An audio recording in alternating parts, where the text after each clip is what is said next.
चलिए कुछ चीजों के बारे में बात करते हैं। आप ये बताइए कि अगर ये हमारी पृथ्वी है। पहले लोग मानते थे कि पृथ्वी चपटी है, फिर लोग कहना शुरू किए कि पृथ्वी गोल है। आप कैसे सिद्ध कीजिएगा कि पृथ्वी गोल है? कोई बताएगा?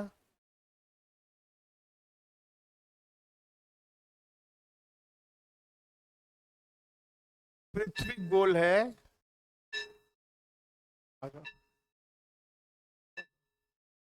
पृथ्वी गोल है, ये बात जो है कैसे प्रूव होगी?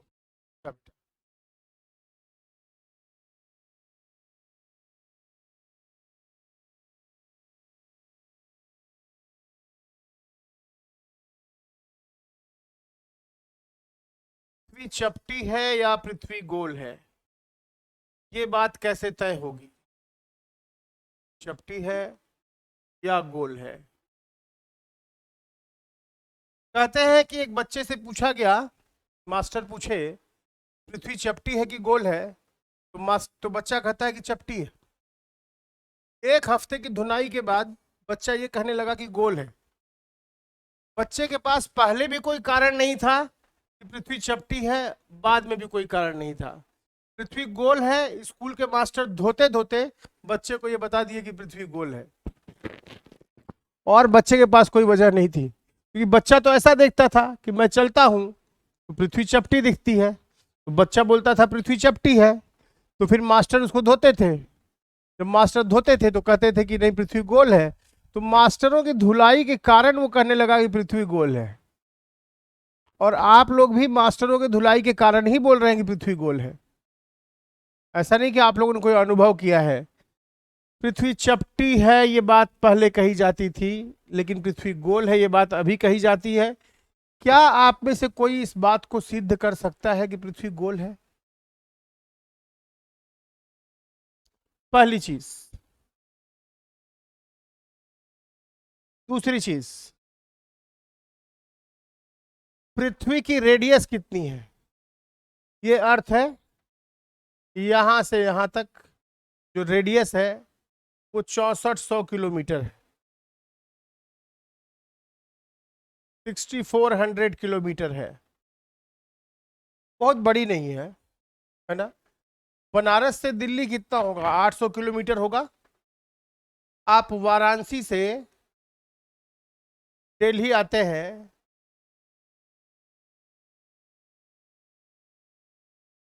करीब 800 किलोमीटर है। ऐसा ही आप 8 बार चल लीजिए, 2 3 4 5 6 7 8, तो आप पृथ्वी के केंद्र पे पहुंच जाए।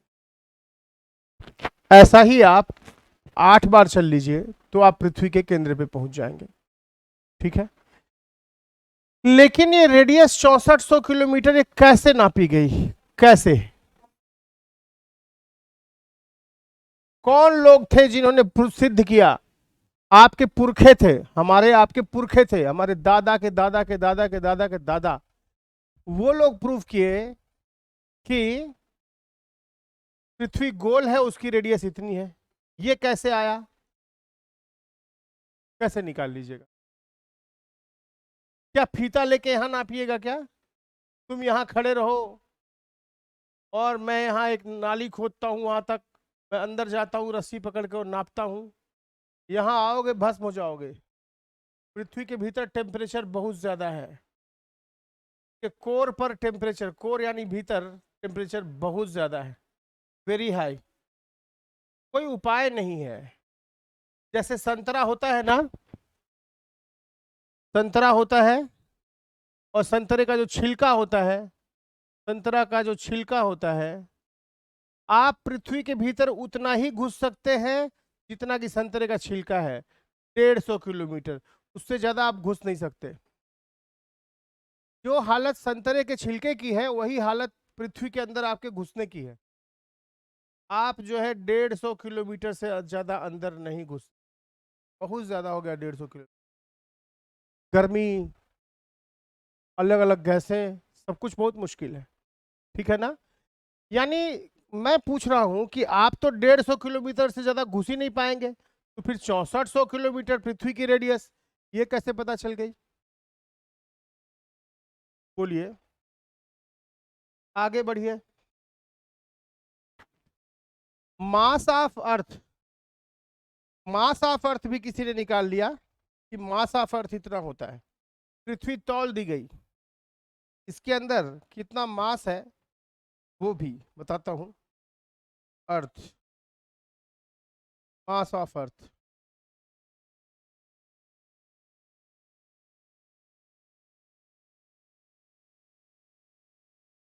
ये है 5.97 इंटू 10⁻24 किलोग्राम। ये मास ऑफ अर्थ है। पूरी पृथ्वी को आप तौल लीजिएगा तो इसका इतना मास आएगा। यानी अगर मैं सबको एक साथ इकट्ठा करूं, पृथ्वी गोल है, ये बात किसने बताई, कैसे सिद्ध करेंगे? पृथ्वी की रेडियस जो है, त्रिज्या जो है वो 6400 किलोमीटर है करीब, ये बात कैसे सिद्ध हुई? इसका मास जो है अर्थ का 5.97 × 10⁻24 kg है, ये बात कैसे सिद्ध हुई? यहां सूर्य है, बहुत दूर सन है, सन सूरज का कई गुना बड़ा है, कई खरब गुना बड़ा है। सन से लाइट आती है, इस लाइट की स्पीड, स्पीड ऑफ लाइट किसी ने कैलकुलेट कर लिया कि ये 3 × 10⁸ मीटर पर सेकेंड है। ये कैसे पता कर लिया? कैसे? अपनी खोपड़ी में घुसने दो, कैसे? अपनी खोपड़ी में घुसने दो, कैसे? रटो मत, सोचो कि आखिर वो भी लोग हम लोगों जैसे लोग रहे होंगे, तब तो इतनी मोबाइल, इतनी घड़ियां और इतनी सारी चीजें नहीं रही होंगी, कैसे वो लोग कैलकुलेट कर लिए? गोल है, कैसे प्रूव किए? रेडियस इतनी है, कैसे प्रूव किए? इसका मास जो है तौल लो तो इतना किलोग्राम आएगा, ये कैसे प्रूव किए? स्पीड ऑफ लाइट कैसे प्रूव किए? यहाँ पे सन से अर्थ की distance, distance between sun and earth, distance between sun and earth, ये डिस्टेंस 151.87 इंटू 10⁻6 किलोमीटर ये है।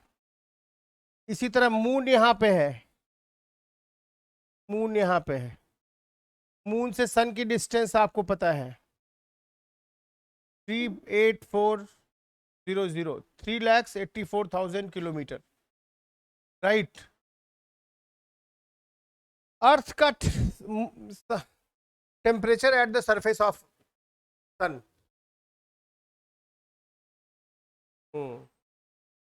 सन के सरफेस पे टेम्परेचर जो है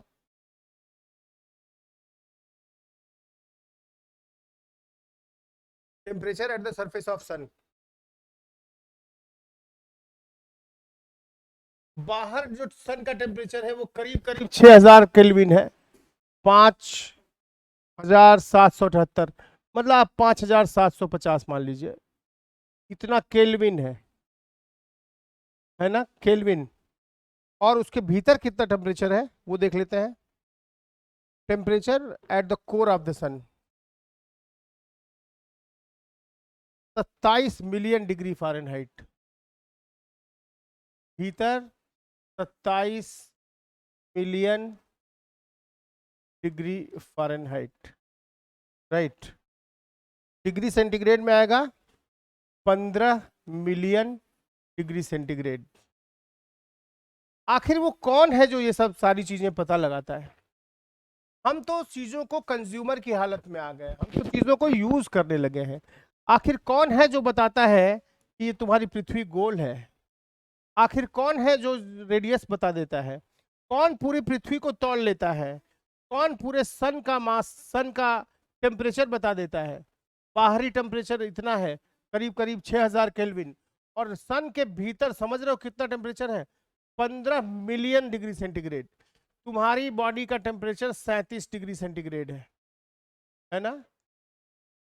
हमारे यहाँ भारत में जो जगह है, बाड़मेर एक जगह है राजस्थान में, बाड़मेर में टेम्परेचर होता है मान लो 52 डिग्री सेंटीग्रेड, और तुम्हारे लद्दाख में टेम्परेचर होता है -40 डिग्री। भारत में अलग अलग जगहों पे अलग अलग टेम्परेचर है, ठीक है। लद्दाख में -40 डिग्री सेंटीग्रेड, दोनों के बीच में 92 डिग्री का करीब फर्क है ना, इतने का फर्क है। 37 डिग्री सेंटीग्रेड आपका टेम्परेचर है बॉडी का, 52 डिग्री सेंटीग्रेड पे आप झुलस जाते हैं, आप झुलस जाते हैं। और सन के भीतर टेम्परेचर देख रहे हो कितना है, 15 मिलियन, 15 × 10⁶ इतना डिग्री सेंटीग्रेड देख रहे हो। 150 लाख, 150 लाख डिग्री सेंटीग्रेड देख रहे हो, 150 लाख डिग्री।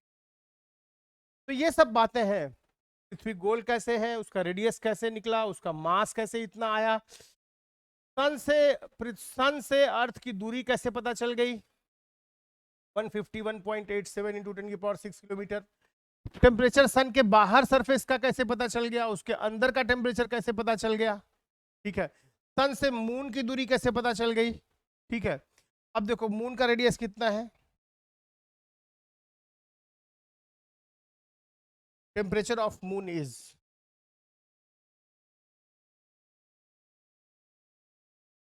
करीब 127 डिग्री सेंटीग्रेड। बहुत, जब धूप में, पूरी धूप में ये 127 डिग्री सेंटीग्रेड होता है, ठीक है।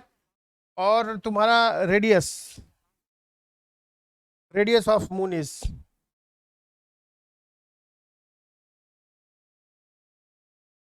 इसका रेडियस पृथ्वी का 1/4 होता है, इसका रेडियस करीब करीब रेडियस ऑफ अर्थ बाई 4 होता है, करीब करीब वो आ जाता है करीब करीब 1735 किलोमीटर, ठीक है, ओके।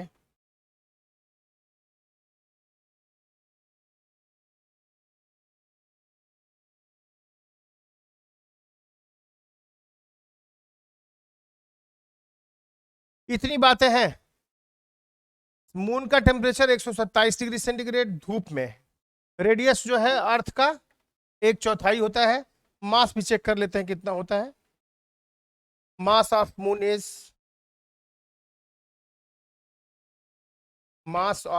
इज ये हो गया मास ऑफ मून, ये भी इससे हल्का ही होता है, ठीक है। मास ऑफ मून आ गया 7 पॉइंट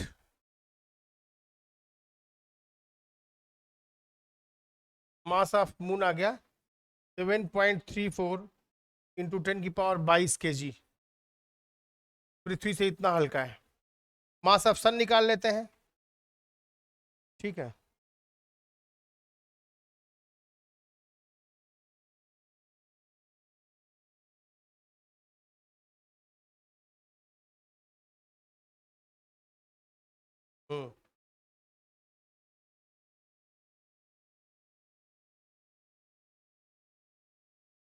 चलिए, मेरा इस पूरे चीज को बताने के पीछे उद्देश्य, मास ऑफ सन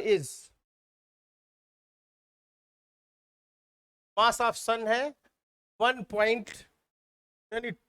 10⁻30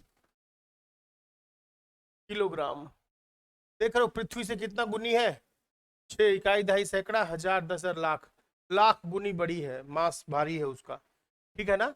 ध्यान दो, आखिर हम लोग तो यार चीजों का उपयोग करते हैं, आखिर ये कैसे आ जाता है, हम तो इतने डिग्री पे ही झुलस जाते हैं, 52 डिग्री सेंटीग्रेड पे। सन के केंद्र पे टेम्परेचर 150 लाख डिग्री सेंटीग्रेड है, 150 लाख डिग्री सेंटीग्रेड, और उसका जो बाहरी टेम्परेचर है वो 6000 केल्विन के करीब बराबर है। पृथ्वी का मास 6 × 10⁻24 kg है, उससे 10 लाख गुना बड़ा है सूरज का मास, है ना। और चंद्रमा का मास 100 गुना छोटा है करीब करीब, इसकी रेडियस जो है पृथ्वी की 1/4 है, ठीक है। तुम रेडियस ऑफ सन भी निकाल सकते हो, ठीक है। Radius of sun, radius of sun is, बाप रे, पृथ्वी का 4000, 6000, पृथ्वी से बहुत बड़ा है, 6400, तो 1000 गुना बड़ा है। इसकी रेडियस है सन की 696340, 696340 किलोमीटर, देख रहे हो, करीब 1000 गुना बड़ा है। तो तुम्हारा जो सन है वो पृथ्वी से 1 लाख गुना, 10 लाख गुना भारी है और 1000 गुना बड़ा है, ठीक है। 1000 गुना बड़ा है, राइट। 4 है ये, तो 1 2 3 4, 100 गुना, 1 2 3 4, 696, हाँ 100 गुना बड़ा है और 10 लाख गुना भारी है। लेकिन एक छोटा सा मनुष्य इस पृथ्वी पे ये सब बातें कैसे पता कर सकता है? ये कैसे? सन से पहली चीज गोल है, दूसरी चीज अर्थ की रेडियस, तीसरी चीज अर्थ का मास, चौथी चीज लाइट की स्पीड कैसे पता चल गई? ये देख रहे हो कितनी स्पीड है लाइट की, जरा कल्पना करो लाइट की स्पीड कितनी है। देखो पृथ्वी का पेरीमीटर कितना है, देखो इसका पेरीमीटर हो जाएगा 2 पाई आर सी, इसका जो परिधि होगी वो होगी perimeter, that will be equal to 2 pi R, 2 into pi 3.14 into 6400 kilo, ठीक है। लाइट को अगर इसका चक्कर लगाना पड़ा, लाइट अगर इसका चक्कर लगाए, अगर वो तो सीधी रेखा में चलती है, अगर चक्कर ऐसे लगाना पड़े तो कितना समय लगाएगी? 1 सेकेंड में कितना चक्कर लगाएगी? कितना चक्कर लगाएगी लाइट? सोचो। तुम कहोगे कि भाई एक चक्कर में इतना दूरी चलता है, कितना? 6.28 इंटू 6400, बल्कि 6.28 नहीं, 2 पाई इंटू आर, एक चक्कर में चलता है, इंटू एन चक्कर चलेगा 1 सेकेंड में, और 1 सेकेंड में स्पीड जितनी है 3 इंटू 10⁸, उतना तो चलेगा ही चलेगा। तो 1 सेकेंड में कितना चक्कर लगाएगा सोचो? 3 इंटू 10⁸ डिवाइडेड बाई 2 इंटू पाई की जगह 22/7 कर लेते हैं, और आर की जगह 6400 किलोमीटर कर लेते हैं। ये मीटर पर सेकेंड था तो किलोमीटर को भी मीटर में कर लेते हैं 10⁻3। देखो कितना आ गया, 7 तरीके 21, मान लो ये खत्म हो गया, चलो खत्म कर दो इसको, मान लो, ठीक है।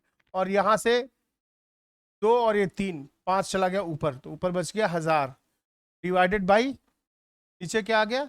2/64, 2 गुणे 64, करीब करीब 2 चौके 8, 2 छक्के 12, इसको 125 मान लो, करीब करीब 125 मान लो कैलकुलेशन के लिए, तो करीब करीब 8 आ गया। यानी लाइट जो है 1 सेकेंड में आपकी पृथ्वी का 8 चक्कर लगा सकती है। प्रकाश की किरण पृथ्वी का 1 सेकेंड में 8 चक्कर लगा सकती है, 8 चक्कर, इतनी तेज चलती है। और हम हवाई जहाज से जाते हैं, ठीक है। तो ध्यान दो कि आखिर चीजें हुई कैसे, ये बात अपने दिमाग में जाने दो, ये चित्र बहुत ही महत्वपूर्ण है। और हमने तो अभी सिर्फ सूरज को लिया है, पृथ्वी को लिया है और चांद को लिया है। इसकी दूरी, चांद की दूरी कैसे पता चली? चांद की दूरी देखो कितनी है, 3.84 इंटू 10⁵ किलोमीटर, 10⁵ किलोमीटर, ठीक है। और ये देखो इतनी है 10, करीब यहाँ पे कर लोगे, काफी बड़ा है दूरी। तुम आखिरकार ना तुम ये सोचो कि ये चीजें पता कैसे चली। लाइट की स्पीड, किसी बस की स्पीड आप कैसे मेजर करिएगा? किसी चलते हुए आदमी की स्पीड कैसे मेजर करिएगा?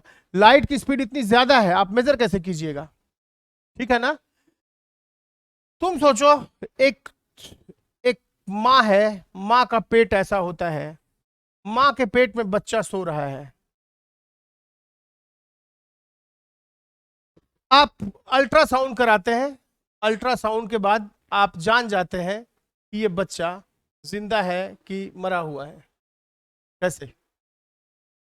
ये डेड है या अलाइव है, ये कैसे पता करेंगे? अल्ट्रासाउंड में ऐसा क्या होता है?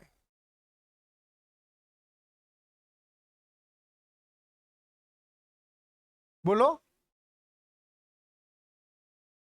जो आप यहां से वेव्स भेजते हैं वही वेव्स बच्चे से टकरा के लौटती हैं।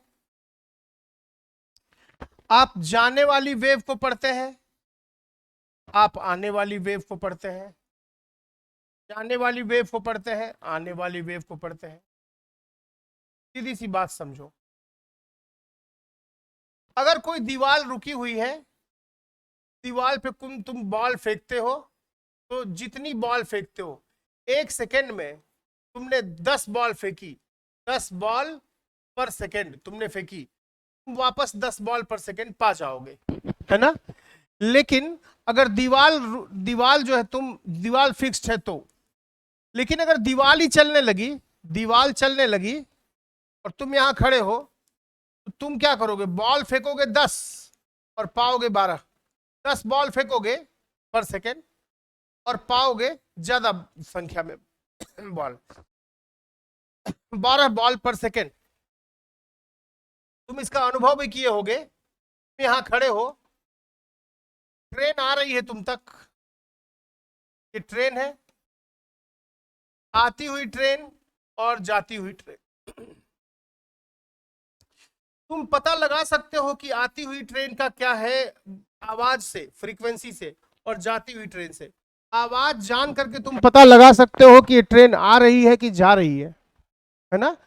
एग्जैक्टली तो तुम जैसे देखो यहां पे, वहां भी यही होता है। बच्चे के शरीर में एकमात्र चीज कौन सी धड़क रही है? उसकी हृदय है। सिर्फ उसका हृदय है जो चल रहा है। बच्चे के हृदय में, पूरे बॉडी में सिर्फ उसका हृदय है जो चल रहा है ना। तुम ये कहोगे कि इसका मतलब माँ के पेट में बच्चा है, बच्चे का हार्ट है, और वो हार्ट जो है वो धड़क रहा है। वो धड़क रहा है मतलब क्या कर रहा है? मूव कर रहा है। जो वेव्स आती हैं, मान लो ये वेव्स आई, ऐसे वेव्स आ रही हैं, धड़क रहा है ऐसे और ऐसे, तो अगर ये सिकुड़ रहा होगा या फैल रहा होगा, जैसा भी हो रहा होगा, उससे टकरा के वेव्स आएंगी। अगर तुमने 500 हर्ट्ज की वेव्स भेजी हैं और तुम उससे अलग कुछ पा रहे हो, 550 हर्ट्ज पा रहे हो या फिर 450 हर्ट्ज पा रहे हो, वही वाला नहीं पा रहे हो, इसका मतलब बच्चा जिंदा है, तभी तो उसका हृदय धड़क रहा है और वो वेव फ्रीक्वेंसी को बदल दे रहा है। अगर वो रुका रहता, तुम जितना वेव फेंकते उतना ही लौट के आता। तो बहुत छोटी सी टेक्निक है कि बच्चा जिंदा है कि नहीं जिंदा है, ये बात हम बिना पेट को चीरे जान सकते हैं अपने टूल्स के द्वारा। मैं कहना ये चाहता हूं कि तुम महसूस करो कि आखिर कौन लोग वे रहे होंगे। हम लोग तो किताबों में रटते हैं, तुम ये सारी चीजें क्लास 11 12 में पढ़ोगे, 9 10 में भी पढ़ोगे कई सारी बातें, लेकिन क्या एक व्यक्ति के तौर पे, एक मनुष्य के तौर पे हमारी जिम्मेदारी नहीं हो सकती कि हम भी कभी सोचें कि यार ये पृथ्वी गोल है, ये बात किसी ने कैसे प्रूव की होगी। और मजे की बात है कि ये बात जो है 2000 साल से पहले ही प्रूव कर दी गई। हमसे 2000 साल पहले लोग पैदा हुए और वो प्रूव कर गए, और हम आज पैदा हुए हैं टेक्नोलॉजी के युग में, और हम सोच नहीं पा रहे हैं कि पृथ्वी गोल है, ये बात कैसे प्रूव करेंगे। तो थोड़ा दिमाग के ऊपर दबाव डालने की जरूरत है ना, कि कैसे हम ये चीजें जाने। दूसरी चीज तुम समझो, मौसम है, ये तुम्हारी पृथ्वी है। इस पृथ्वी के अंदर क्या क्या है? इस पृथ्वी के अंदर कोयला है। कोयले के बारे में कैसे जानकारी हुई बताओ? कोयले के बारे में आदमी को कैसे पता चला?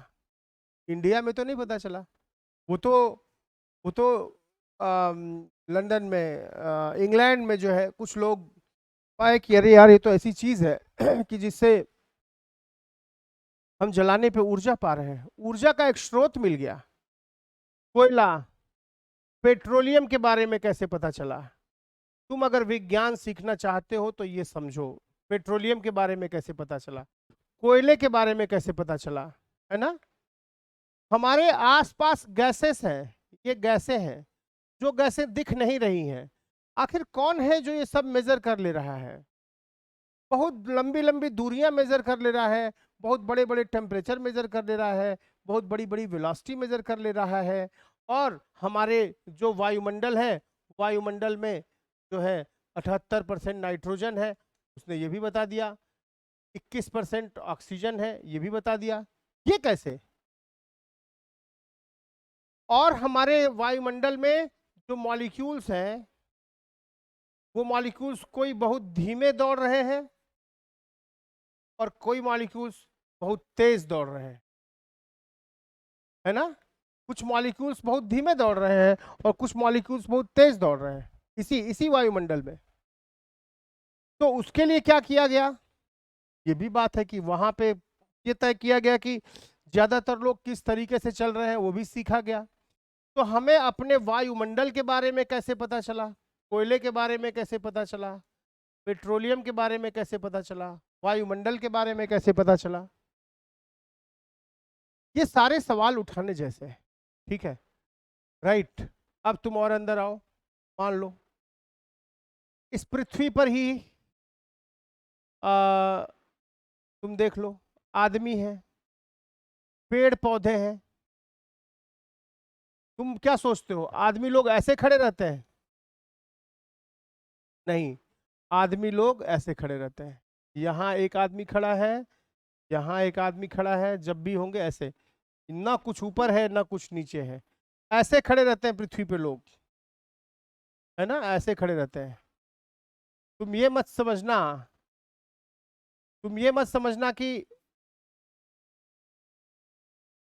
तुम ये मत समझना कि ऐसे खड़े रहते हैं। कुछ लोग ऐसे भी समझ लेते हैं। ऐसे खड़े रहेंगे क्या?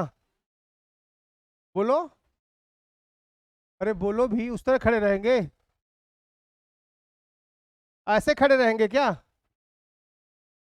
ऐसे खड़े रहते हैं। पृथ्वी अपने ग्रेविटेशनल फोर्स से, गुरुत्वीय बल से उनको खींच के अपने पास चिपकाए रखती है, ठीक ना? ऐसा हुआ, ऐसा हुआ। इसी पृथ्वी पे आदमी भी है, इसी पृथ्वी पे पेड़ पौधे भी हैं। पेड़ों में जीवन है, ये कैसे पता चला? पेड़ के पत्ते में क्लोरोफिल होता है, उस क्लोरोफिल का के द्वारा प्रकाश संश्लेषण होता है, फोटोसिंथेसिस होती है, जिसे तुम क्लोरोफिल बोलते हो, सॉरी, प्रकाश संश्लेषण को फोटोसिंथेसिस बोलते हो। वो कैसे पता चला? क्लोरोफिल कैसे पता चला? फोटोसिंथेसिस कैसे पता चला? तुम्हारे शरीर के अंदर डीएनए है, वो कैसे पता चला? तुम्हारे पास विटामिन्स है, विटामिन्स के बारे में कैसे पता चला? आखिर तुम्हें तो अपने टीचर के पीछे ही पड़ जाना चाहिए कि छोड़िए ये सब बातें, ये बताइए कि पता कैसे चला। झंझट तो इस बात की है कि हमें पता कैसे चला। कैसे कोई जान गया कि हमारे भीतर विटामिन की कमी है? कैसे कोई कह देता है कि विटामिन बी की कमी, ए की कमी के कारण आंख कमजोर हो जाती है? कैसे? हम तो नहीं जाने, हमारे गांव में तो कोई आविष्कार किया नहीं।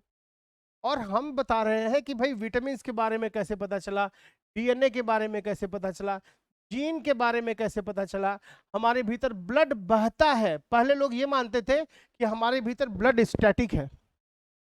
मुझे तकलीफ होती है कि कुछ लोग बोलते हैं कि अरे कोर्स कब से शुरू होगा। ये बात से ज्यादा जरूरी है कि तुम्हारा दिमाग कितना वैज्ञानिक है। अगर दिमाग एकदम गोबर गणेश है तो कोर्स तुम तुरंत शुरू कर दो, तुम फिर से गोबर गणेश हो जाओ। कोर्स ही चल रहा है ये। तो अलग बात है कि आप जब तक किताब में जो चीज ना पढ़ लें और जो पढ़ाया जा रहा हो मैच ना करे तो आपको लगता है कोर्स। आपके जीवन में प्रश्न उठने चाहिए, आपको पूछना चाहिए कि आखिर 300 साल पहले तक, 400 साल पहले तक आदमी ये मानता था कि भीतर पानी चुपचाप रुका हुआ है, हमारे शरीर में खून बहता नहीं है, रुका हुआ है। किसी आदमी ने किसी लाश को चीर के या किसी आदमी को कुछ किया होगा जिससे पता चला होगा कि हमारे भीतर खून दौड़ता है। अब दौड़ रहा है तो भीतर एक पंप चाहिए। जैसे घर है तो भीतर पानी अगर दौड़ रहा है पाइप में तो एक पंप होगा तभी पानी दौड़ेगा। हमारा हार्ट एक पंप है। आपका जो हृदय है ये 1 वाट की मशीन है, 1 सेकेंड में 1 जूल ऊर्जा फेंकता है ना? तो शरीर के भीतर पंप चाहिए, तब हार्ट की बात पता चली। हार्ट के बारे में कैसे पता चला? तो खून दौड़ रहा है, वो खून भी कई तरह का होता है, group B, group C, group O, group A होता है ना। ब्लड के ग्रुप्स के बारे में कैसे पता चला? हम चाहे विज्ञान पढ़े, गणित पढ़े, या हम बायोलॉजी पढ़े, या कुछ भी पढ़े, एक मनुष्य की तरह हमको ये समझ में आना चाहिए कि आखिर ये हुआ कैसे होगा। इतनी हमारे पास फुर्सत हो, इतना हमारे पास सवाल हो कि हम सवालों से घिरे रहें। जब आदमी सवालों से घिरा नहीं होता है, सिर्फ जवाब इकट्ठा करता रहता है घूम घूम के कि मुझे कोई टीचर पढ़ा दे 4 पन्ना तो मैं ये रट लूं, फिर मैं ये रट लूं, फिर मैं ये एग्जाम। आप सिर्फ रट सकते हैं, आप एग्जाम कोई मतलब एग्जाम भी क्रॉस कर लेंगे, लेकिन आपके जीवन में कोई व्यक्तित्व में कोई चीज नहीं दिखाई पड़ेगी कि जो है कोई वैज्ञानिकता नहीं दिखाई पड़ेगी। जैसे आज सैटरडे था, आज शनिवार था, मुझे शेविंग करनी थी। लोग कहते हैं अरे शनिवार को शेविंग करोगे? अरे कोई भी दिन हो, दिन तो सब है, मैंने शेविंग की, क्या करिएगा आप? शनिवार को शेविंग करेंगे तो फला देवता नाराज हो जाएंगे। किन किन देवताओं की चिंता की जाए? बात समझ रहे हैं? हमारे जीवन में वैज्ञानिकता का अभाव है। हम हर वो चीज मान लेते हैं जो मूर्खतापूर्ण होती है। हम हर मूर्खतापूर्ण चीज को मानते हैं, इसलिए कि हम विज्ञान को पढ़ते नहीं है, समझते नहीं, हम रटते हैं। विज्ञान को हम रटते हैं, है ना? तो रटने का काम छोड़ा जाए। चलिए, डीएनए के बारे में कैसे पता चला, विटामिन के बारे में कैसे पता चला, जीन के बारे में कैसे पता चला, हार्ट 1 वाट की मशीन है ये कैसे पता चला, ब्लड ग्रुप्स के बारे में कैसे पता चला, ये जानना जरूरी है। ब्लड ग्रुप्स के बारे में पता चला। फिर एक चीज मैं और बता दूं, रोबोटिक्स, आदमी की जगह रोबोट आ गए, आदमी की जगह रोबोट्स ने। ठीक है, हमको रोबोट के बारे में कैसे पता चला? कैसे? आखिर विज्ञान, रोबोटिक्स और आर्टिफिशियल इंटेलिजेंस, जिसको आप कृत्रिम बुद्धिमत्ता बोलते हैं, भारत में तो पैदा नहीं हुआ। स्टीव वोजनियाक अभी आया था और उसने भारत की यूनिवर्सिटी से कहा है कि आप लोग नितांत कूड़ा पढ़ा रहे हैं अपने बच्चों को। फिर भी यहाँ के नेता महसूस के रह गए कि हम कूड़ा ही पढ़ाते रहेंगे। कोई यूनिवर्सिटी यहाँ तमीज की है नहीं, ठीक है, जहाँ ये नए सब्जेक्ट्स पैदा हो। नैनो टेक्नोलॉजी के बारे में कैसे पता चला? Richard Feynman technology, Richard Feynman ये 1954 में भाषण दे रहे थे, अब 55 में। इन्होंने मजाक में एक बात कही कि आने वाले समय में जनरेटर इतने बड़े बड़े नहीं बनेंगे, और पंखे सब जनरेटर वगैरह इतने बड़े नहीं बनेंगे, बहुत छोटे छोटे बनेंगे। वो मच्छर के आकार के जनरेटर बनेंगे। लोग हंसे थे, मच्छर के आकार के जनरेटर बनेंगे, लोग हंसे थे। लेकिन आपको पता होना चाहिए, किसी ने इसको गंभीरता से लिया कि क्या हम जनरेटर भी मच्छर के आकार के बना सकते हैं, नैनो रोबोट्स बना सकते हैं। जब कैंसर होता है किसी को, तो कैंसर में कीमोथेरेपी होती है। जब आप कैंसर में कीमोथेरेपी कराते हैं तो आपके अच्छे वाले सेल भी मरते हैं, अच्छे सेल भी मरते हैं और बुरे सेल भी मरते हैं। लेकिन अगर आप यहाँ पे रोबोट्स लगा दीजिए, नैनो रोबोट्स लगा दीजिए, तो नैनो रोबोट्स अभी अभी रिसर्च में ही है कि नैनो रोबोट्स छांट छांट के बुरे सेल को ही मारेंगे। ऐसा होता है, ऐसा हो सकता है। हो सकता है कल को आप जो है यहाँ पे हो और कोई रोबोट आपका ऑपरेशन कर दे। रोबोट तो ज्यादा आदमी से अच्छे तरीके से काम करेगा, उससे तो और गलती नहीं होगी। तो आने वाले समय में वो रोबोट्स हो। मेरे मन में केवल ये सवाल है कि आज आप पूरे तरह विज्ञान से घिरे हुए हैं और हम एक पैसा परवाह नहीं करते हैं कि आखिर हुआ क्या। जैसे हमारा दिमाग ही है, हमारा दिमाग ही है। हम जितना ऑक्सीजन पीते हैं, हम जितना ऑक्सीजन पीते हैं, अगर 100 लीटर ऑक्सीजन पीते हैं तो इस 100 लीटर में 75 लीटर ऑक्सीजन तो दिमाग को चाहिए और बाकी 25 लीटर शरीर को चाहिए। यानी हमारे जो ऑक्सीजन हम लेते हैं अपने फेफड़े में, उसका बड़ा हिस्सा कौन पीता है? ब्रेन। ये ब्रेन जो है बहुत तगड़ी मशीन है। इस मशीन को चलने के लिए क्या चाहिए? ऑक्सीजन चाहिए। कितना? 100 लीटर अगर आप ऑक्सीजन पीते हैं, 75 लीटर, यानी 75% ऑक्सीजन तो यही पी जाता है, 25% में शरीर का काम चलता है। हमें ब्रेन के बारे में कैसे पता चला? लेफ्ट ब्रेन है, राइट ब्रेन है, दो ब्रेन है हमारे पास। हमारे पास एक पिट्यूटरी ग्लैंड है जो मटर के दाने के बराबर होती है और हमारे पूरे शरीर पे राज करती है। सिर्फ वो छोटी सी ग्रंथि है सिर के पीछे, पिट्यूटरी ग्लैंड। आपको बुखार होता है, क्यों बुखार होता है? आपके पास एक हाइपोथैलेमस एक वो होती है, ग्रंथि होती है, वहां पे जाके सूचना मिलती है। आपकी याददाश्त, छोटी छोटी चीजों को आप भूलना शुरू कर देते हैं। हिप्पोकैम्पस नाम की ग्रंथि होती है, वो अगर बिगड़ जाती है तो आप जो है भूलना शुरू कर देते हैं। बहुत सारी चीजें हैं। विज्ञान तो अनंत ज्ञान की दिशा में बढ़ गया है, लेकिन हम लोग चीजों को रटते हैं, हम लोग चीजों को रटते हैं। मेरा काम आज की कक्षा में सिर्फ आपका सवाल उठाना है। मैंने कुछ सवाल उठाए, आप इन सवालों को सोचेंगे, ठीक है? क्या है कि मैंने कहा पृथ्वी चपटी है? नहीं, पृथ्वी गोल है। अगर गोल है तो कैसे सिद्ध करेंगे कि गोल है? कैसे सिद्ध करेंगे? दूसरी चीज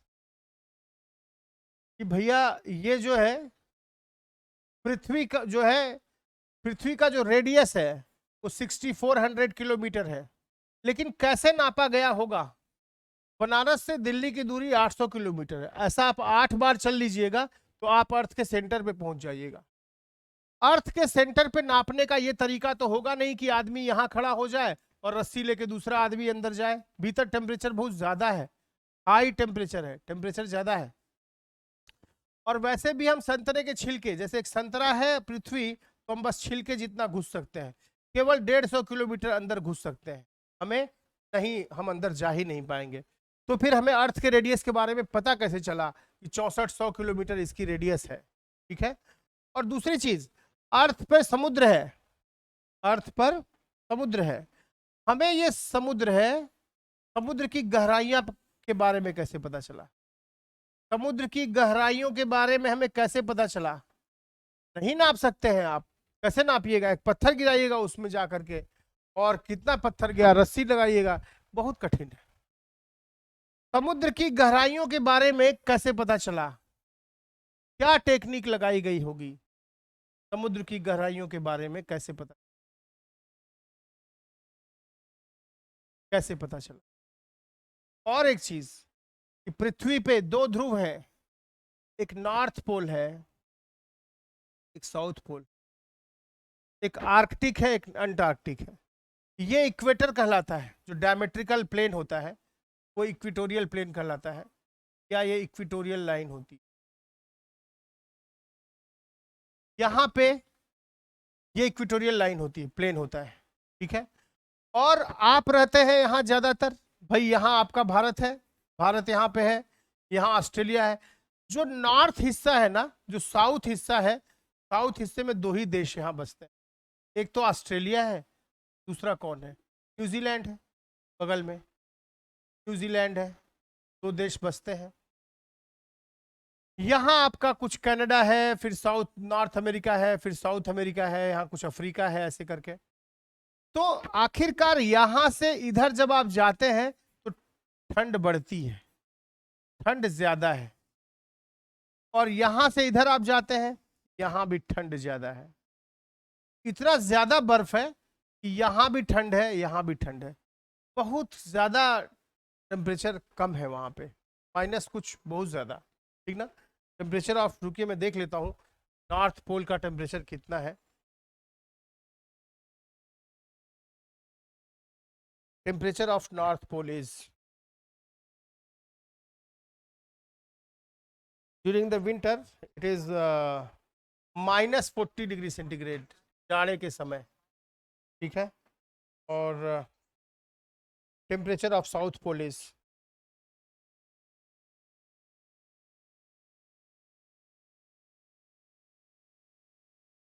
-82 डिग्री, -82 डिग्री सेंटीग्रेड। इतने कम टेम्परेचर पे कैसे जाइएगा? सब बर्फ ही बर्फ है, पानी पी नहीं सकते, पानी नहीं पी सकते, आदमी कैसे सरवाइव करेगा? हमारे यहाँ टेम्परेचर 10 डिग्री होता है केवल। हम लोग तो बॉडी का टेम्परेचर हमारा 37 डिग्री है, अगर टेम्परेचर, हवा का टेम्परेचर 45 डिग्री हो गया, आप झुलसने लगते हैं, गर्मी हो जाती है। अगर जो 4 डिग्री चला जाता है जाड़े में, तो आप कहते हैं अरे अब लगता है मर जाएंगे, 4 डिग्री पे लगता है मर जाएंगे, 45 डिग्री पे लगता है झुलस जाएंगे। हम लोग ऐसे हैं। लेकिन कौन लोग थे जो कि -82 डिग्री पे यहां पे गए? बड़ा कलेजा रहा होगा उन अंग्रेजों के पास। कैप्टन कुक का जहाज चला सन 1600 में सारे जगहों पे। कई बार उन्होंने जहाजी बेड़े अभियान चलाए, है ना, तब जाकर के यहाँ पहुंचे। वो कई राउंड में पहुंचे, ऐसा नहीं कि एक बार में पहुंच गए। तो बड़ा कलेजा है उनके पास, लेकिन हम लोग नहीं मानते। भारत के लोग कहते हैं हम लोग जगत गुरु हैं, सारा संसार का ज्ञान हम ही लोगों के पास है। ना हम लोग कभी नॉर्थ पोल पे गए, ना हम लोग कभी साउथ पोल पे गए। हम अपने भारत में बैठे रहे। ब्राह्मणों ने कह दिया था कि समुद्र पार करोगे तो तुमको दोष लगेगा, कोई जाता ही नहीं था। आराम से अपने गांव में बैठिए, सुरती ठोकिए और अंग्रेजों का मजाक उड़ाए। एवरेस्ट हमारा है। एवरेस्ट की चोटी पर अंग्रेज, न्यूजीलैंड का हिलेरी आके चढ़ रहा है, और वहां भारत के लोग बैठ के सुरती ठोक रहे हैं कि अंग्रेज पागल हो गए। भारत के लोगों ने कभी भी बड़े अभियानों की यात्राएं नहीं की। आपको ताज्जुब होगा जान करके, भारत के पास चाइना से यहां तक जहाजी बेड़े आ गए थे। और आपका यूरोप में, आप देखिए यूरोप में यहां कहीं यूरोप है, यहां लास्ट में, सबसे लास्ट में पुर्तगाल है। पुर्तगाल सबसे लास्ट में पड़ता है।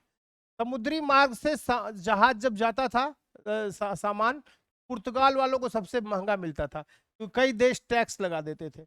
इसलिए पुर्तगाल ने अपनी समुद्री यात्राएं शुरू की, है ना। तो जो आज विज्ञान की हालत है, या जिस ज्ञान जो हमारे पास पड़ा हुआ है, वो अथाह ज्ञान जो मनुष्य के पास है, उस अथाह ज्ञान के पीछे बहुत सारी वजहें रही हैं, है ना।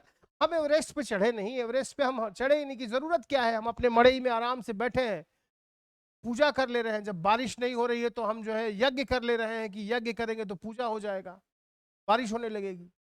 तो थोड़ा बहुत गेहूं चावल घी बचा था, उसको भी यज्ञ में डाल देते हैं, और पंडित जी लोग अपना लेके चले जाते हैं। पंडितों ने अपने खाने का पूरा बंदोबस्त हर मौसम में और हर महीने में कोई ना कोई त्योहार रख के बना लिया है। पंडितों ने अपने खाने का बंदोबस्त पंडित कभी भी किसी, पंडित मतलब जाति से मेरा मतलब नहीं है, जाति भी है, ज्यादातर लोग उस तरह के, ये कभी गए नहीं खेतों में काम करने किसी शूद्र के साथ।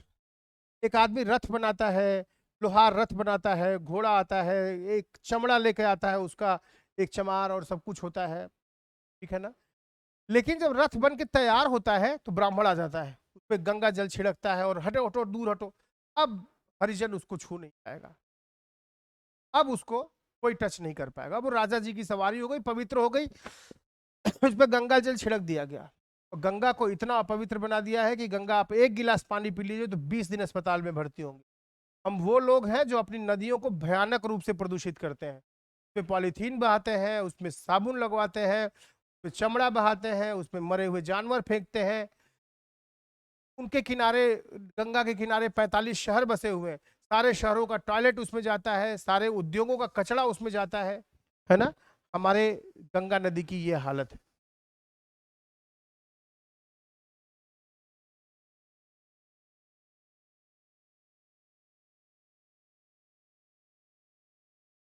तो ऐसा है। तो मैं आपसे यही कह रहा हूं कि आप चीजों को समझिए, सोचिए कि हम कभी नॉर्थ पोल पे गए नहीं, हम साउथ पोल पे गए नहीं, हमने समुद्री यात्राएं की नहीं, हम एवरेस्ट पे चढ़े नहीं। भारत के लोग ठीक है नहीं चढ़े, बाद में कुछ साहसी लोग आए, कुछ लोगों ने मेहनत की। एक आदमी शायद एवरेस्ट पे उधर गया था, उसका नाम मुझे नहीं याद है, इंडियन कोई पंजाबी थे, वो गए थे, ठीक है। यूपी बिहार के लोग बाद में यात्राएं करते हैं और जहाज से जाके लंदन में छठ मनाते हैं और वहां भी वही गंदगी फैलाते हैं तो यहाँ यूपी बिहार में, ठीक है। हाँ, लेकिन उस दरमियान कोई नहीं गया था। आप इस बात को समझिए कि हमें समुद्र की गहराइयां कैसे पता चली, हमें एवरेस्ट की ऊंचाई कैसे पता चली, नॉर्थ पोल -40 डिग्री सेंटीग्रेड और साउथ पोल -82 डिग्री सेंटीग्रेड। हमें यह कैसे पता चला कि अर्थ जो है अपनी धुरी से 23.5 डिग्री झुकी हुई। 23.5 डिग्री झुकी हुई है। ये बात पता कैसे चली? कैसे पता चली? हम तो रट लेते हैं। मास ऑफ अर्थ इतना है 6 × 10⁻24 kg। पृथ्वी गोल कैसे है? इसकी रेडियस इतनी कैसे है? अर्थ का मास इतना कैसे है? सन से अर्थ की दूरी वो कितनी है? ये है इतनी 151.87 × 10⁻6 किलोमीटर। उसका रेडियस इतना है। सन का मास इतना है। सन के बाहर टेम्परेचर करीब 6000 केल्विन है। सन के भीतर टेम्परेचर 15 मिलियन यानी 1.5 लाख डिग्री सेंटीग्रेड है। हम तो 45 डिग्री पे ही झुलस जाते हैं और ये 1.5 लाख डिग्री सेंटीग्रेड है, 150 लाख डिग्री सेंटीग्रेड है। वहां क्या होता होगा? हमने कल जिक्र किया था कि सन के भीतर क्या होता है। सन के ये जो सूर्य है, तुम अच्छी फीलिंग अगर लेना चाहो तो ले लो।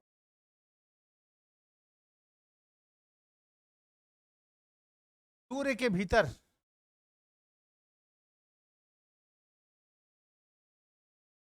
भीतर क्या है? भीतर टेम्परेचर 150 लाख डिग्री सेंटीग्रेड है। बहुत ज्यादा टेम्परेचर। हम 150 लाख तो बड़ी चीज है, हम लोग 50 डिग्री पे मर जाते हैं, है ना। 150 लाख तो बहुत ज्यादा चीज है। यहाँ क्या होता है भाई? यहाँ क्या होता है? प्रति second 500 ton hydrogen, million ton, 500 million यानी 10⁶, इतना टन हाइड्रोजन ये कन्वर्ट हो रहा है 496 × 10⁶ टन हीलियम में।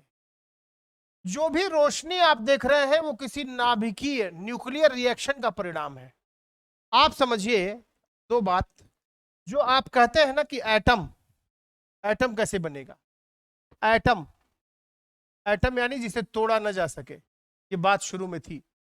एटम में न्यूक्लियस इतना बड़ा होता है और एटम का ये इतना बड़ा होता है, बहुत बड़ा होता है। ये अगर 1 मीटर है, ठीक ना, 1 मीटर क्या 10⁻17 और 10⁻9, हाँ ये जो है कुछ 100 मीटर, काफी बड़ा, कुछ 1000 मीटर ये बड़ा होगा ये। और न्यूक्लियस इतना, जो भी है सबसे भारी यही है, छोटा सा है ये भारी है। इसी न्यूक्लियस के अंदर प्रोटॉन और न्यूट्रॉन भरे पड़े हैं, बाहर इलेक्ट्रॉन यहां घूम रहा है। अब तो क्या करना है, घूम भी नहीं रहा है, अब कहते हैं कि वो एक क्लाउड की तरह है यहाँ पे। और पहले कहते थे कि न्यूक्लियस जो नाभिक है और जो इलेक्ट्रॉन है उसकी कक्षा के बीच में खाली जगह है। अब तो बोलते हैं नहीं भाई, खाली जगह नहीं है, उसके बीच में मैटर और एंटी मैटर है। अब तो इतना पोस्टमार्टम कर दिया गया है कि आपके लिए रहस्य खुलते ही चले जाएंगे। एंड मैटर और एंटी मैटर है, यानी न्यूक्लियस जो है वो बहुत छोटा सा है, बहुत छोटा सा। आप ये समझिए कि अगर आप प्रयोग एक करें कि छोटा सा पत्थर इतना बड़ा मान लें, इतना बड़ा एक पत्थर ले लें छोटा सा, और उस पत्थर से एक रस्सी बांध लीजिए इतनी बड़ी, खूब बड़ी सी। ये खेल है, सारा मास पत्थर पे है, सेंटर पे बहुत छोटा सा। जो भी लाइट आप देखते हैं पृथ्वी पे, वो लाइट अगर ये इलेक्ट्रॉन है, जो भी केमिकल रिएक्शन होती है, रासायनिक रिएक्शन होती है, रासायनिक रिएक्शन क्रियाएं जो होती हैं, है ना, ये इलेक्ट्रॉनों के आदान प्रदान से होती है। जबकि न्यूक्लियर रिएक्शन वो भीतर न्यूक्लियस से होती है। जो लाइट आप पृथ्वी पर देख रहे हैं कि अरे बड़ा अच्छा सूर्य उगा है, अरे सूर्योदय है, सूर्य दर्शन है, सूर्य के अंदर वो लाइट कहां से आती है? सूर्य के अंदर जो हाइड्रोजन है उसके इलेक्ट्रॉन से नहीं आती। हाइड्रोजन का जो न्यूक्लियस है, उस न्यूक्लियस के अंदर एक प्रोटॉन भरा हुआ है ना, वही हाइड्रोजन हीलियम में कन्वर्ट हो रहा है। वो न्यूक्लियर रिएक्शन है और वो न्यूक्लियर रिएक्शन की वजह से आती है। मतलब जो भी लाइट हम देख रहे हैं पृथ्वी पे, वो इलेक्ट्रॉनों के विनिमय के कारण, एक्सचेंज के कारण नहीं आ रही है। वो क्यों आ रही है? वो आ रही है भीतर न्यूक्लियर रिएक्शन होने के कारण। सूर्योदय है, सूर्यास्त है, इंद्रधनुष है, सारे रंग उसी न्यूक्लियर रिएक्शन के कारण है जो सन के अंदर हो रही है। ठीक है, तो समझिए बात को। एग्जैक्टली वैसा ही है यहां भी कि पृथ्वी के सन जो है इतना टन हाइड्रोजन जल रहा है और जल क्या रहा है, न्यूक्लियर रिएक्शन वो कन्वर्ट हो रही है, इतना टन हीलियम में कन्वर्ट हो रहा है, कुछ टन 4 मिलियन टन गायब हो जा रहा है। वो मिलियन टन वही मास जो है वो एनर्जी में कन्वर्ट हो रहा है और वही एनर्जी बाहर जा रही है। उस बाहर जाने में 4 मिलियन टन यानी 4 मिलियन टन इतना मास खत्म होकर के एनर्जी में बदला। आपकी पृथ्वी है, छोटी सी पृथ्वी है, यहाँ सन इतना बड़ा है तो पृथ्वी इतनी छोटी है, वहां पे आप 1.25 किलो 1.75 किलोग्राम मास एनर्जी में कन्वर्ट पाते हैं। यहाँ पे उसी ऊर्जा को बचाने की कोशिश है।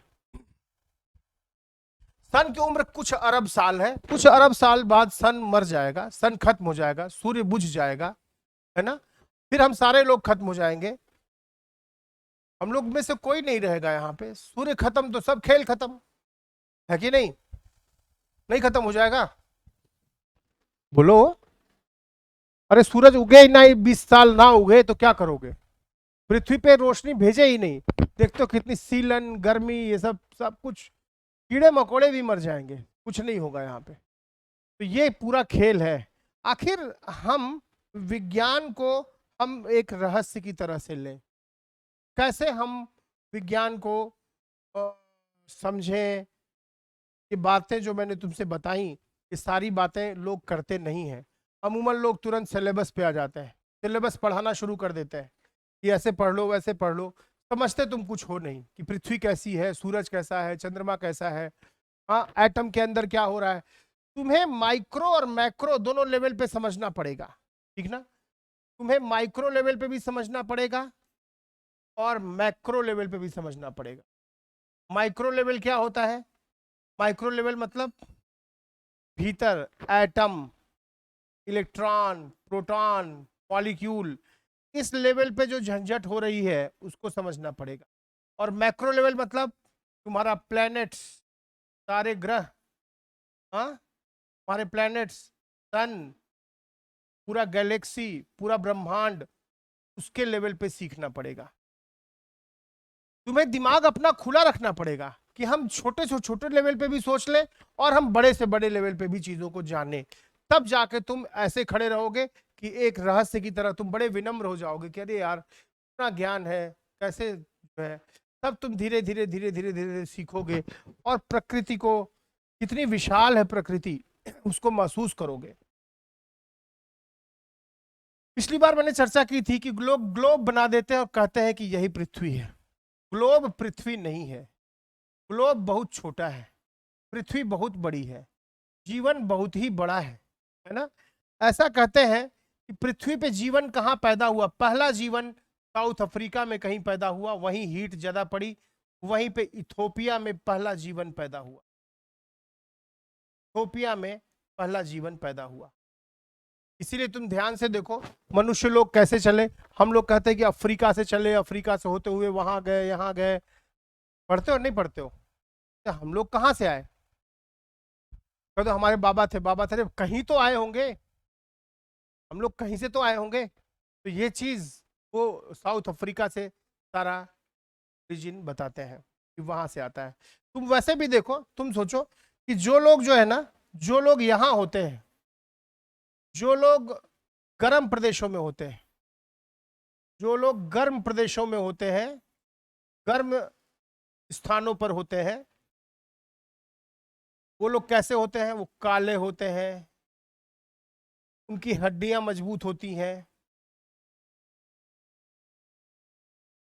जो लोग ठंडे प्रदेशों में होते हैं, अब अर्थ घूम रही है, इधर ठंडे प्रदेश है, ठंडे प्रदेश के लोग कैसे होते हैं? गोरे होते हैं, उनकी हड्डियां कमजोर होती हैं,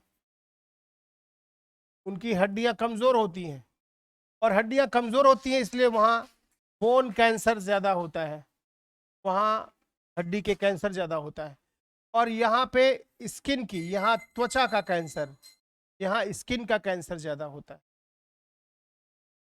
तुम्हें ताज्जुब होगा कि द्वितीय विश्व युद्ध के ठीक पहले हिटलर जैसा राक्षस आदमी, वैसे हम सब लोगों के भीतर हिटलर छुपा हुआ है, मैं नहीं मानता कि हिटलर अकेला ही राक्षस था, हम लोग भी छोटे छोटे हिटलर है या कुछ बड़े भी हो सकते हैं। 80 लाख यहूदियों को उसने मारा, हिटलर ने। उसने कहा कि हम लोग यहूदियों को मारा, 80 लाख यहूदियों को मारा। उसने कहा कि हम आर्य हैं, हम लोग शुद्ध रक्त के नस्ल हैं, शुद्ध शुद्ध रक्त के नस्ल वाले हैं। वास्तव में शुद्ध रक्त का विचार ही गड़बड़ है। जो जितना हाइब्रिड होगा उतना मजबूत होगा। इसलिए दो विभिन्न जातियों के लोग शादी करते हैं, ठीक ना, सेम जाति में शादी कर लेने से बच्चे कमजोर पैदा होते हैं।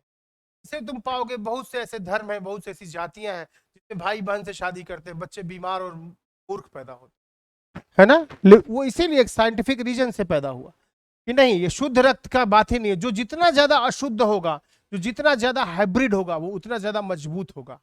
शुद्ध रक्त तो हुआ नहीं। जो आर्य की बात करता है हिटलर कि भाई हम 80 लाख यहूदियों को उसने मार दिया, है ना, आप ये समझिए।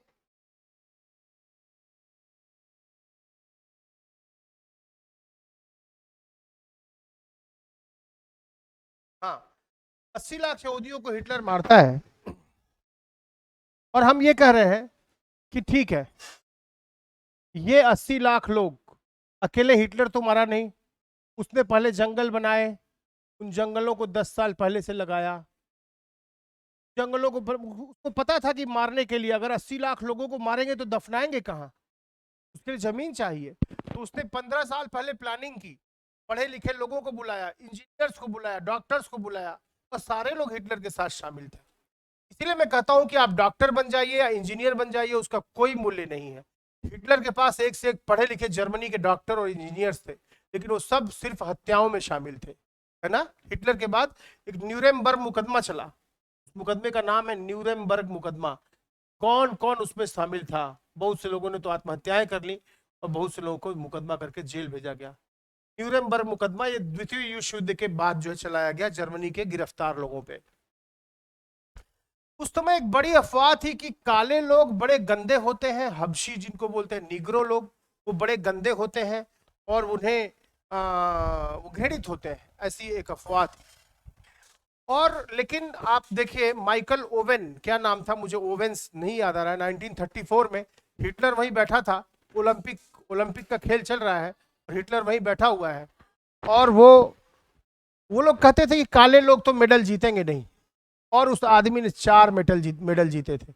पहली बार जर्मनी के किसी काले आदमी ने, जर्मनी के ही या अमेरिका के किसी काले आदमी ने 4 मेडल जीते थे, और हिटलर का अहंकार चूर चूर हो गया था। बार बार वो लंबी कूद में थोड़ा पीछे रह जा रहा था, लंबी कूद दौड़ रहा था, थोड़ा पीछे दौड़ रहा था। जर्मनी का एक खिलाड़ी आया, उसने बताया कि तुम यहां से मत कूदो, तुम यहां से कूदो। उसने बताया, हिटलर ने उसको देख लिया, बाद में उस खिलाड़ी की हत्या करवा दी गई। तो बहुत प्रपंच है। कोई काला इसलिए काला नहीं है कि वो काला दिल का है या दिमाग का काला है, वो गर्म स्थान पे पैदा हुआ, सूरज की किरणें सीधे गिरी उस पे और वो काला पड़ गया। जो उससे बच गए वो गोरे हो गए। वो सिर्फ 25 पैसे का रंग लगेगा, 50 पैसे का पिगमेंटेशन का फर्क है। तो जो नस्लवाद है, जो रेसिज्म है, ऑस्ट्रेलिया के लोग सबसे ज्यादा नस्लवाद करते हैं। अभी कुछ दिन पहले देखिए एक टिप्पणी की गई थी कि ये लोग ऐसे हैं वैसे हैं नस्ल पे। तो कोई फर्क नहीं पड़ता, वो तो भौगोलिक रूप से आप कहाँ पे पैदा हो गए तो आपकी शारीरिक संरचना वैसी होगी। जैसे इथोपिया के लोग, इथोपिया नहीं, इंडोनेशिया के लोग छोटे होते हैं, चाइनीज छोटे होते हैं, उनकी आंखें छोटी होती हैं। तिब्बत के लोग, चाइनीज लोग, जापान लोग, वो लोग की हाइट छोटी है, क्योंकि ठंडा इतना पड़ रहा है कि अगर वो लंबे हुए तो शरीर से ज्यादा, कुछ के रीजन रहे होंगे कि इसलिए वो छोटे पड़ गए। रीजन क्या है मुझे कुछ याद नहीं। बीच में मैं एक लॉजिक पढ़ रहा था कि जैसे एक हिप्पोपोटामस है, एक हिप्पोपोटामस है, हिप्पोपोटामस है, हिप्पोपोटामस है, और एक चूहा है। आपको पता है, एक बड़ा आदमी है और एक छोटा बच्चा है। किसकी धड़कन तेज चलती है? धड़कन तेज किसकी चलती है? बड़े आदमी की कि छोटे बच्चे की? बोलिए, किसकी धड़कन तेज चलती है? किसकी? बड़े आदमी की। बच्चे की धड़कन तेज चलती है। हिप्पोपोटेमस इतना बड़ा है और चूहा इतना बड़ा है, किसकी धड़कन तेज चलेगी? हिप्पोपोटेमस की कि चूहा की? क्या वजह रही हो? ये बड़ी सीधी सी वजह है। आपका बॉडी का सरफेस एरिया है, जितना ज्यादा सरफेस एरिया होगा उतनी हीट लॉस होगी, है ना? उतनी हीट लॉस होगी। यहाँ पे आपकी बॉडी का सरफेस एरिया कम है, इसका यहाँ हीट लॉस कम होगा। हीट लॉस से संबंधित है इस चीज की बात। यानी बहुत ही तर्कपूर्ण ढंग से हमने अपने आसपास की दुनिया को सजाया है, ठीक है, और हम उसको रटते हैं। नौकरी पाना ही हमारा उद्देश्य हो गया है कि सरकारी नौकरी पालें और एक बढ़िया सी शादी रचाएं, 7 फेरे लगाएं और दुनिया भर का पैसा वसूल लें दहेज के रूप में। ऐसे भी राक्षस हैं। अरे हमारे पास अगर पैदल चलने की सुविधा हो तो हम पैदल चलेंगे, साइकिल से चलेंगे, क्यों हम दहेज की गाड़ी से चलेंगे और दहेज में पैसे वसूलेंगे? लेकिन ये सब इतना अवैज्ञानिक है। हम जीते हैं बिल्कुल ही अवैज्ञानिक और बर्बर समाज में, लेकिन हम पढ़ते हैं विज्ञान। डार्विन कहता है कि हम सब लोग वानर से पैदा हुए, लेकिन हम कहते हैं कि तुम कौन बिरादर हो? तुम चमार हो कि तुम मुसहर हो कि तुम डोम हो कि तुम पंडित हो कि तुम ठाकुर हो कि ये हो? हम उस समाज में जीते हैं जो जातियों से भरी पड़ी है। इतना अवैज्ञानिक हमारा समाज है और इतना भ्रष्ट हमारा समाज है। एक औरत क्यों औरत होती है? इसलिए कि उसके क्रोमोसोम में फर्क होता है, जीन के लेवल पे क्रोमोसोम में फर्क होता है। लेकिन सिर्फ वो औरत हो गई। आपको पता होना चाहिए जो वुमन शब्द है वो किससे बना है? वुमन शब्द, औरत, ये बना है वू प्लस मैन से। वू बना है वॉम से, वूम गर्भाशय, गर्भ, और एस प्लस मैन। ऐसा आदमी जिसके पास एक गर्भ हो वो स्त्री है, ठीक है, कोई फर्क नहीं है। मैं अपनी मां के पेट में 9 महीने था। प्रकृति ने उसको व्यवस्था दी है कि उसके पेट में एक मनुष्य, एक जीवन पल सके। प्रकृति ने स्त्री को ज्यादा जिम्मेदारी दी है, ज्यादा क्रिएटिव बनाया है और ज्यादा सहनशील और ज्यादा मजबूत बनाया है। लोग कहते हैं पुरुष जो है वो बड़ा मजबूत होता है। एक पुरुष के पेट में जरा 1-2 महीना एक बच्चा पाल दीजिए, पुरुष चिल्लाने लगेगा, पागल होकर मर जाएगा। लेकिन स्त्री ज्यादा स्ट्रेंथ को सहने वाली होती है, ज्यादा सहनशील और ज्यादा सहने की क्षमता उसके अंदर है। प्रकृति ने उसे बनाया है वैसा। लेकिन हमारे यहाँ नहीं, स्त्रियां तो ऐसे हैं, छोटी होती हैं, ऐसी होती हैं, वैसी होती हैं। समाज में देख लीजिए गंदगी। तो एक स्त्री का जितना आदर होना चाहिए उसको एक जीवन उसके अंदर पलता है। हम अपनी माँ के पेट में पलते हैं 9 महीने। माँ हमें फिर पालती है, जाड़े दर जाड़े हम सुसु करते हैं, माँ साफ करती है, भिगो देते हैं, उतनी ठंड में करती है। लेकिन अब देख लीजिए कितने अश्लील और बेहुदे गाने ये सब गाते हैं औरतों को लेकर के।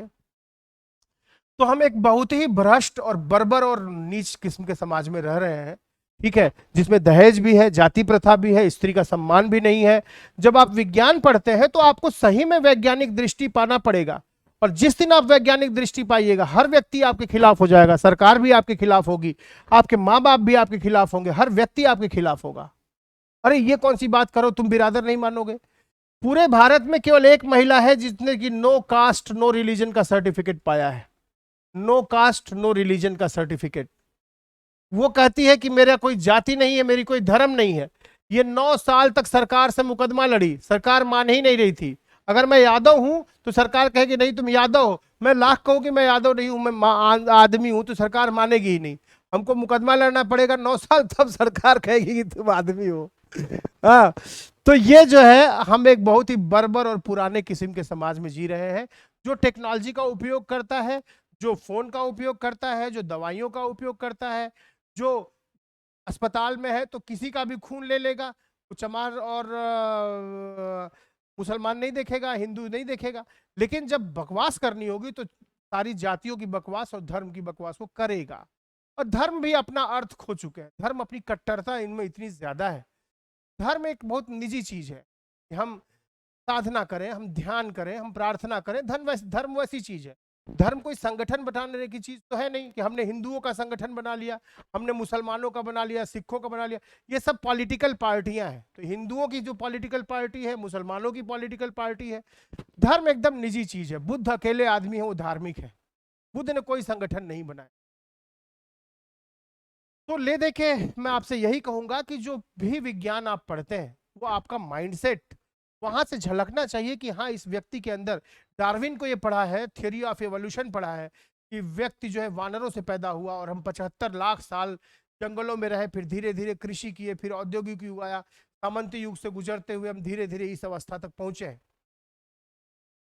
ये दोनों हमारे पैर थे, नीचे के पैर और दो के पैर। मैंने कल बताया कि पहला बंदर वो रहा होगा, पहला वैज्ञानिक वो रहा होगा जो पेड़ से उतरा और सीधे चला। सीधे चलने के कारण भीतर जो कई ट्रिलियन न्यूरॉन्स थे वहां सर्किट बनना शुरू किया, दिमाग काम चलना शुरू किया। दिमाग काम करना शुरू किया, दोनों पैर खाली हो गए। इन हाथों से सब पैदा हुआ, कला पैदा हुई, धर्म पैदा हुआ, विज्ञान पैदा हुआ, क्योंकि दिमाग चलने हुआ। और हम जब दो पैर से चल सकते हैं तो चारों पैर से चलने की जरूरत है नहीं। हम दो पैर से चलने लगे और दो पैर से काम करने लगे। हमने विज्ञान बनाया, धर्म बनाया, कला बनाई, है कि नहीं? तो गैलीलियो ने पहला धक्का पहुंचाया। जब आप कहते हैं कि पृथ्वी अस्तित्व के केंद्र पे है, गलत बात थी कि खुद ही घूम रही है। डार्विन ने दूसरा धक्का पहुंचाया। कहते हैं, बाइबल कहती है कि मनुष्य जो है परमात्मा का पुत्र है। डार्विन कहता नहीं, आप वानर के पुत्र हैं। फिर सिगमंड फ्रायड ने तीसरा धक्का पहुंचाया कि आप कहते हैं कि जो है मनुष्य बुद्धिमान प्राणी है। नहीं, भावनात्मक प्राणी है, दिल से जीता है। आप कहें ना, मतलब आपके लिए मर जाऊंगा, ये कोई बुद्धिमानी थोड़ी होती है, भावनात्मक बात होती है। पढ़ता औरता कोई नहीं है, कहता तो है ही, कहने में क्या जाता है। तो सरकार भी कहती है देश के लिए मर जाओ, कबीले वाले कहते थे कबीले के लिए मर जाओ, गांव के लिए मर जाओ। क्यों मर जाए भाई, इतना कीमती हाथ जोड़ रहे हैं, हम नहीं मरेंगे। किसी नेता का बेटा फौज में नहीं है, गांव के गरीब लड़के ये फौज में जाकर के रहते हैं और मरते हैं, है ना। मुलायम सिंह का बेटा नहीं जाएगा फौज में, किसी नेता का बेटा फौज में नहीं जाएगा, वो आराम से बैठ के गद्दी चलाएगा। हम आप मूर्ख हैं, जातियों में धर्मों में बटेंगे, विज्ञान पढ़ेंगे लेकिन बिल्कुल अवैज्ञानिक रहेंगे, दहेज लेंगे, गाली वाले गाने सुनेंगे, उल जुलूल नौकरियां पकड़ लेंगे। तो शिक्षा में बहुत ही सुंदर कुछ करने की जरूरत है। आपको एक अच्छा माइंडसेट चाहिए। शायद आप मेरी बात समझे हो, है ना। कितने लोगों को बात समझ में आई, जरा हाथ उठाओ। आई।